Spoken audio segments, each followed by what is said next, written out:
आताशी हिवाळ्यात ना बाजारात भरपूर भाजी येतात आणि बघून ना मन अगदी प्रसन्न होता। आज बाजारात ना माका अल्कोल दिसलो आणि भाजी ना भरपूर पौष्टिक असा, त्याच्यामुळे नक्की आणा आणि करून खा, नंतर मिळाची नाही।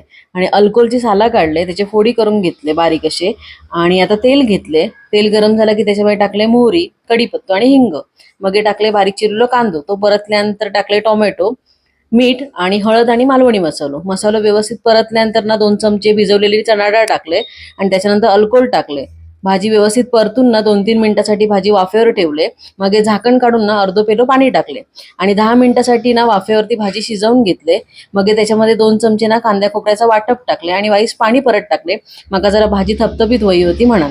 मग हे परत ना 2-3 मिनिटासाठी भाजी ना बारीक गॅसवरती ठेवले आणि खदखदून उकळी येईल ना की त्याच्यानंतर मग मग हे कोथिंबीर टाकले। इतकी भारी लागता नी भाजी, नक्की करून खा। आणि केलास की नाही तर मला कमेंट करून नक्की सांगा। धन्यवाद।